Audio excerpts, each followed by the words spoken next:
नमस्कार, मैं हूं आप सभी के साथ रचना नितेश और स्वागत है आप सभी का गोवर्धन पूजा पर हमारे इस खास कार्यक्रम जय गोवर्धन जय गोपाल में। दिवाली के 5 दिन के उत्सव में गोवर्धन पूजा का पर्व दीपावली के अगले दिन पड़ता है और इसका बेहद विशेष महत्व भी होता है। कार्तिक मास के शुक्ल पक्ष की प्रतिपदा को गोवर्धन उत्सव मनाया जाता है। इस दिन को अन्नकूट पूजन का दिन भी कहा जाता है और ऐसी मान्यता है कि इस दिन गाय और गोबर की पूजा करने से सुख और समृद्धि की बढ़ोतरी होती है। गोवर्धन पूजा की क्या महिमा है, क्यों गोवर्धन पूजा इतने महत्वपूर्ण है और द्वापर युग से ही इस पूजा का चलन आखिर क्यों शुरू हुआ, क्या है इसके पीछे की रोचक कथा, आज ये सभी कुछ जानेंगे और इसके साथ साथ उस सवाल का जवाब भी ढूंढेंगे कि आखिर 27 वर्षों के बाद सूर्य ग्रहण की वजह से ये 5 दिन के पर्व में बीच में एक दिन का जो गैप पड़ रहा है उसके पीछे का क्या रीजन है और उसके साथ साथ उसके साइंटिफिक रीजंस क्या है, इस पर भी हम बातचीत आज करने वाले हैं। और इन तमाम जानकारी को देने के लिए आज हमारे साथ मौजूद है ज्योतिषाचार्य पंडित दत्तात्रेय होशकरी जी। पंडित जी, आपका बहुत बहुत स्वागत है। जी नमस्कार। तो पंडित जी, आज सबसे पहले तो मैं आपसे यही जान लेती हूँ कि 5 दिन का पर्व होता है, हमेशा से दिवाली के अगले दिन गोवर्धन पूजा मनाई जाती है, लेकिन इस बार एक गैप आया है। इस बार कहा जा रहा है कि दिवाली के अगले दिन गोवर्धन पूजा नहीं बल्कि उसके दूसरे दिन गोवर्धन पूजा मनाई जाएगी। तो ये जो बीच में गैप आ रहा है ये किस वजह से है और इसका क्या असर पड़ेगा? जी देखिए, जहाँ तक वैज्ञानिक तथ्य और आध्यात्मिक तथ्यों की बात है, दोनों ही तथ्यों में सूर्य ग्रहण को अशुभ माना गया है। सूर्य ग्रहण से जो अल्ट्रावायलेट रेज निकलती हैं, विज्ञान कहता है कि वो मनुष्य के लिए बहुत अच्छी होती नहीं है। और इसी तरह से आध्यात्म भी वर्षांतर से कालांतर से इस बात को मानता रहा है कि सूर्य ग्रहण मनुष्य के लिए कभी अच्छा नहीं होता। दीपावली 24 तारीख को जब हम मनाएंगे, उसी दिन नरक चौदस जो है प्रातः काल मनेगी और उसके पश्चात 25 तारीख को जो है वो सूर्य ग्रहण है। सूर्य ग्रहण जो है सायंकाल 4:51 से लगना प्रारंभ होगा। लगभग 1 घंटे का सूर्य ग्रहण है, लेकिन इसका सूतक जो है प्रातः काल 25 तारीख को 4:51 से लग जाएगा। इस तरह से पूरा दिन जो है सूर्य ग्रहण के सूतक में हमारा बीतने वाला है। इस तरह से ये माना जाए कि 25 तारीख को किसी भी तरह का कोई त्योहार अमावस्या और सूर्य ग्रहण होने के कारण नहीं मनाया जा सकता। अतः लगभग 27 साल बाद वही स्थिति निर्मित हुई है कि दीपावली का एक दिन गैप करके उसके पश्चात जो है 26 तारीख को गोवर्धन पूजा मनाई जाएगी। और गोवर्धन पूजा विशेष रूप से जो है कृष्ण भगवान को समर्पित द्वापर युग की एक घटना पे आधारित पूजन है, जिसको हम द्वापर युग और उसके बाद पूरे कलयुग में करते आ रहे हैं। तो निश्चित रूप से 26 तारीख को यदि गोवर्धन पूजा की जाए तो इसका निश्चित रूप से बहुत अच्छा फल मिलने वाला है। बिल्कुल, चलिए, अगर आपके मन में भी ये संशय था तो आपको भी अब ये मालूम चल गया है। 27 सालों के बाद ऐसा हो रहा है कि दिवाली के अगले दिन गोवर्धन पूजा नहीं होगी बल्कि उसके तीसरे दिन गोवर्धन पूजा मनाई जाएगी। यानी कि 24 तारीख को दिवाली मनेगी और उसके बाद फिर 25 तारीख को सूर्य ग्रहण और फिर 26 अक्टूबर को हम गोवर्धन पूजा मनाएंगे। और गोवर्धन पूजा, पंडित जी, जैसे आपने बताया कि 25 को सूर्य ग्रहण पड़ रहा है, तो 26 तारीख को तो फिर सूर्य ग्रहण और उसका सूतक काल पूर्णतः समाप्त हो जाएगा। तो क्या इसका असर गोवर्धन पूजा पर किसी तरह से कुछ पड़ेगा? नहीं, कदापि नहीं, बिल्कुल नहीं। सूर्य ग्रहण का कोई असर नहीं है और गोवर्धन पूजा हम 26 तारीख को पूरे दिन भर मना सकते हैं। चले, तो सूर्य ग्रहण का कोई भी असर गोवर्धन पूजा पर नहीं होगा, उसके विधि विधान पर नहीं पड़ेगा। गोवर्धन पूजा आप और हम 26 अक्टूबर को मनाएंगे। और अब चलिए, जब गोवर्धन पूजा 26 अक्टूबर को मनाने वाले हैं तो उसके विधि विधान के बारे में भी जान लेते हैं। और सबसे पहले आज पंडित जी आपसे महत्व समझेंगे, गोवर्धन पूजा का क्या महत्व होता है और उसके पीछे की क्या कथा है। जी असल में आदिकाल से, यदि मैं सतयुग की भी चर्चा करूं, उसके बाद त्रेता युग की चर्चा करूं, उसके पश्चात द्वापर युग की चर्चा करूं और कलयुग की भी चर्चा करूं, तो विशेष रूप से गौवंश का बहुत ज्यादा महत्व रहा है। हम भी सभी देख रहे हैं कि विभिन्न संस्थाओं द्वारा ये प्रयास किए जा रहे हैं कि गौवंश की कैसे रक्षा की जाए। गौवंश अर्थात पंचगव्य, गौवंश से पंचगव्य का निर्माण होता है, पंच तत्वों का निर्माण होता है। मनुष्य के शरीर को हष्ट पृष्ट करना, वातावरण को शुद्ध करना इत्यादि में गौवंश का बहुत ज्यादा योगदान होता है। और जहां तक गोवर्धन पूजा की बात है तो द्वापर युग की जो घटना है, विशेष रूप से उस घटना से कृष्ण भगवान ने, जिनको कि कहा जाता है सच्चिदानंद स्वरूपाय विश्वोत्पत्त्यादि हेतवे तापत्रय विनाशाय श्री कृष्णाय वयम नुमः, अर्थात तापत्रय से क्या संबंध है? तापत्रय 3 तरह के ताप, आदि दैविक, आदि दैहिक और आदि भौतिक, अर्थात दैविक प्रकोप से बचना, जो कि कृष्ण भगवान ने दैविक प्रकोप से बचाया। आदि दैहिक अर्थात देह की रक्षा करना, यदि दैविक प्रकोप हो जाता तो देह की रक्षा हो ही नहीं जाता। आदि भौतिक अर्थात जितने भी दैविक प्रकोप हैं उनसे भौतिक यानी कि संपत्ति का नुकसान होता है, इससे भी कृष्ण भगवान ने बचाया। तो इस तरह के तीनों ताप से श्री कृष्ण भगवान जो रक्षा करने वाले हैं, इसी को प्रधानता मानते हुए गौवंश की रक्षा और 3 तरह के तापों से रक्षा, ये जो है इसी को मानते हुए हम गोवर्धन पूजा जो है दीपावली के पश्चात करते हैं। बिल्कुल पंडित जी, और हिंदू रीति रिवाज के मुताबिक गाय को बेहद पूजनीय भी माना गया है। गोवर्धन पूजा के दिन गाय का पूजन विशेष फल देने वाला होता है, और ऐसे में अब आपसे गोवर्धन पूजा की पूरी विधि जानेंगे कि किस तरह से पूजन करें, और इसके साथ में भी गाय माँ को यानी कि गौ माँ को उस दिन विशेष रूप से भोग लगाया जाता है खिचड़ी का, उसके बारे में भी बताइएगा। जी जी, गौवंश की रक्षा असल में इससे तात्पर्य यह है कि मनुष्य के मानव जीवन की रक्षा। गौवंश से उत्पन्न विभिन्न तत्वों से जहां औषधि का निर्माण होता है, वहीं गाय का दूध जो होता है मनुष्य को विशेष रूप से स्वस्थ रखने में कारक होता है। इसी तरह से हम देखेंगे कि जहां पे गायें होती हैं वहां रोग कम होते हैं, ये वैज्ञानिक रूप से भी प्रतिपादित है। तो इसीलिए विशेष रूप से जब हम गोवर्धन पूजा करें तो इसमें गोबर की ढेरी बनाई जाती है। इतनी छोटी सी भी आप बना सकते हैं, बड़ी भी आप बना सकते हैं, जैसा आपको लगे। एक गाय के गोबर की, शुद्ध गोबर ले लें गाय का, उसका एक छोटा सा पिंडी बना लें, इसको मध्य में रखें। देखिए, गोवर्धन पूजा जब भी करें तो विशेष रूप से इसमें गणेश जी की भी पूजा करें, गौरी जी की भी पूजा करें। विभिन्न तरह की जो मित्र मंडली है कृष्ण भगवान की, जिसमें उनके बाल सखा भी हैं, जिनमें गोपियां भी हैं, इत्यादि भी आप सांकेतिक रूप से रख सकते हैं।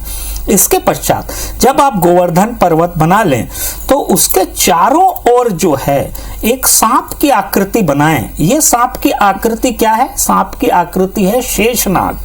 जिन्होंने गोवर्धन पर्वत को जब कृष्ण भगवान ने उठाया था तो उसके चारों ओर पानी ऊपर न चढ़े, इसलिए शेषनाग को रिक्वेस्ट किया था कृष्ण भगवान ने कि वो चारों ओर जम जाएं, जिससे कि पानी ऊपर न चढ़ पाए। तो ये आकृति बना ले। इसके पश्चात जो है गणेश गौरी का पूजन कर लें। गणेश गौरी का पूजन गणानाम त्वा गणपति गुंगवाम है, ऐसे मंत्रों के साथ गणेश जी का पूजन हो गया। गणेश जी को भोग इत्यादि लगाने के पश्चात जो है विशेष रूप से अब जो पूजन प्रारंभ होता है गोवर्धन पूजन पर्वत का, यानी कि जो आपने गोबर की पिंडी बनाई है, इसका पूजन करें। विशेष रूप से शेषनाग का पूजन कर ले, स्वस्ति वचन का पाठ कर ले, स्वस्ति न इंद्रो वृद्रश्रवाः स्वस्ति न पूषा विश्ववेदाः, ऐसे मंत्रों के साथ स्वस्ति वचन इत्यादि कर ले। अब इसके पश्चात जो बारी आती है भोग इत्यादि लगाने की, कृष्ण भगवान को पूरी तरह से भोग लगाएं। देखिए, ये एक सामूहिक पूजन है। सामूहिक पूजन क्यों है? क्योंकि पूरे के पूरे गोकुल की जो है रक्षा की थी कृष्ण भगवान ने, समूह की रक्षा की थी, जन समूह की रक्षा की थी, इसलिए यह सामूहिक पूजन है। यदि मिलजुल के आस पड़ोस के लोग यदि एक साथ किसी एक घर में यह पूजन करें तो बहुत अच्छा रहेगा, सामूहिक एकता भी बढ़ती है इससे, जिससे भगवान प्रसन्न होते हैं। अब भोग इत्यादि लगाने के पश्चात कृष्ण भगवान का गुणगान कर लें, कृष्ण भगवान के मंत्रों का जाप कर ले, और कृष्णाय वासुदेवाय हरे परमात्मने प्रणत क्लेशनाशाय गोविंदाय नमो नमः, ऐसे मंत्रों का जाप कर लें। लक्ष्मी जी का भी इस दिन पूजन कर लें। इस तरह से ये जो है पूरा का पूरा पूजन जो है संपन्न हो जाता है। और इसके पश्चात आप देखेंगे कि आपको किसी भी तरह से चौर भय अर्थात चोरी का भय, किसी भी तरह से अकाल संपत्ति नाश का भय, अकाल कर्ज का भय इत्यादि जो है कभी परेशान नहीं करेगा। देखिए पंडित जी, जब बात आती है गांव की, तो गांव में तो विशेष तौर पर पूरा का पूरा गांव एक जगह इकट्ठा होकर गोवर्धन पूजा करता है, लेकिन शहरों में ये चलन अभी भी नहीं है। शहरों में हालांकि लोग गौठान जरूर जाते हैं कि वहां पूजन कर लें, लेकिन जरूरी नहीं है कि घर के आसपास गौठान हो। ऐसे में अगर किसी को गाय की पूजा करनी हो तो किस तरह से करें और क्या भोग लगाएं? जी, सबसे पहले तो मेरा निवेदन सभी से ये रहेगा कि आप अवश्य एक गाय को ढूंढें और उसका पूजन करें विशेष रूप से। यदि आपके आसपास कोई गाय वाले रहते हैं तो उनसे प्रबंध करें। यदि आपको गाय मिल ही नहीं रही है तो फिर कुछ नहीं किया जा सकता, उसके लिए गाय की आकृति बना लें। गाय की आकृति आप गोबर से भी बना सकते हैं, आटे से भी बना सकते हैं, इसका पूजन कर लें और इसको फिर बाद में जो है गाय को ही आप किसी गौठान में ले जाके खिला सकते हैं या फिर विसर्जन भी कर सकते हैं। और विशेष रूप से मेरा निवेदन ये रहेगा कि जो आप गोवर्धन पर्वत का निर्माण करते हैं इस दिन, उसका विशेष रूप से पूर्ण पूजन करें, हल्दी, कुमकुम, चंदन इत्यादि लगा के। और जो मैं कह रहा हूं कि यदि एक छोटी सी गाय आप बना लें, गाय विभिन्न तत्वों की बनती है, चांदी से लेके गोबर तक बनती है, जो भी आप गाय बना लें, इसका पूजन कर लें, इसको किसी ब्राह्मण को दान कर दें या फिर विसर्जन कर दें, जो भी जैसा भी आप करना चाहते हैं। लेकिन मेरा निवेदन ये अवश्य रहेगा, क्योंकि दिवाली हम मना चुके हैं, लक्ष्मी का हम आह्वान कर चुके हैं, लक्ष्मी जी ने आपको संपत्ति दे दी है, लेकिन उसकी रक्षा गोवर्धन पूजन से ही होगी। इसीलिए लक्ष्मी की रक्षा यानी कि संचित धन की रक्षा यदि आपको करनी है तो गोवर्धन पूजा आवश्यक होती है। इसलिए अवश्य रूप से गोवर्धन पूजा का संपादन करें। चलिए, तो गोवर्धन पूजा का महत्व, कथा और पूजन विधि हमने जान ली। और अब पंडित जी, गोवर्धन पूजा के दिन अन्नकूट भी होती है, इसे अन्नकूट के नाम से भी जाना जाता है, उसकी विधि के बारे में भी आपसे जानेंगे। अन्नकूट में कैसी पूजा होती है, क्या विधि होता है, किस वक्त पर यह करें, ये भी दर्शक को बताइएगा। जी, अन्नकूट क्या है, इसको हमको समझना बहुत आवश्यक है, क्योंकि जब कृष्ण भगवान ने 7 दिन तक अपनी छोटी वाली उंगली पे, छोटी वाली उंगली क्यों? क्योंकि छोटी वाली उंगली बुध का प्रतीक है। बुध यानी कि बुद्धि, बुध यानी कि मेधा, बुध यानी कि विवेक का उपयोग करना। कृष्ण भगवान ने इंद्र के कोप से पूरी गोकुल की जो आबादी है उसको बचाने के लिए अपने विवेक और बुद्धि का उपयोग किया। इस बात का संकेत है। गोवर्धन पूजा को उन्होंने गोवर्धन पर्वत को उन्होंने उठा लिया, उठा के अब 7 दिन तक पूरी की पूरी आबादी जो गोकुल की थी उसको पर्वत के नीचे रखा।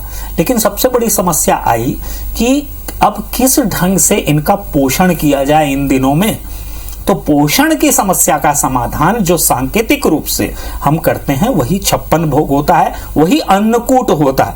यानी कि जिन्होंने हमारी रक्षा की उनको 56 भोग अर्पित किया जाना, 56 तरह के व्यंजन अर्पित किया जाना सब आजकल सभी के लिए पॉसिबल नहीं होता है। मेरा निवेदन आपसे ये रहेगा कि विभिन्न तरह की सामग्रियों को, जिसमें चावल भी हो, चावल के आटे का बहुत ज्यादा महत्व होता है। देखिए, चावल का आटा जो है विशेष रूप से अन्न की श्रेणी में चावल ही आता है।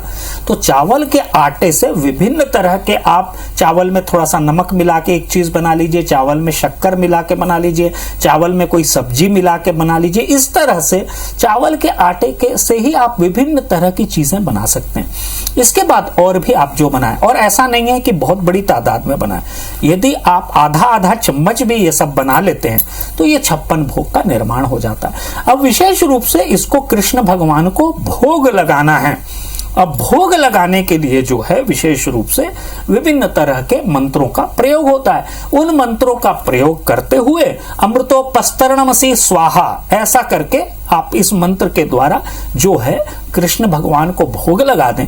कृष्ण भगवान को भोग लगाने से तात्पर्य ये है कि पूरे के पूरे गोकुल वंश को आप जो है ये भोग लगा रहे हैं, क्योंकि कृष्ण भगवान सभी को वितरित कर देंगे। तो इसीलिए 56 भोग अवश्य रूप से लगाएं। और विशेष रूप से ये सारे के सारे अन्नकूट के दौरान सामूहिक पूजा, जैसे मैं बार बार आपको कह रहा हूं, सामूहिक पूजा यदि ये करें तो इसका महत्व ये हो जाता है कि सब अपने घर से कुछ न कुछ व्यंजन ले आते हैं और विभिन्न घरों से जो व्यंजन हो जाते हैं वो 56 से ज्यादा हो जाते हैं। तो इस तरह से उनको रख के थोड़ी थोड़ी मात्रा में उसका भोग लगा दें। भोग लगाने के पश्चात जो है आप उसके पश्चात जो है उस प्रसाद को पूरी की जो भी जन समुदाय है उसमें वितरित करके उसका आप ग्रहण करें। निश्चित रूप से पूरा का पूरा अन्नकूट की प्रक्रिया जो है संपादित हो जाती है। बिल्कुल पंडित जी, अन्नकूट का महत्व आपने समझाया, 56 भोग लगाने की विधि आपने बताई, लेकिन इस दिन भी क्या कोई विशेष मुहूर्त में ये पूजा करनी चाहिए या फिर सुबह सुबह ही ये 56 भोग बनाकर फिर आप अर्पित कर सकते हैं कृष्ण भगवान को? बहुत अच्छा प्रश्न है। असल में देखिए, मुहूर्त जो होता है लग्न के अनुसार मुहूर्त होते हैं गोवर्धन पूजा के दिन। तो मैं आपको बता दूं, एक तो सुबह जो है वो 7:42 से 9:58 तक का एक मुहूर्त है।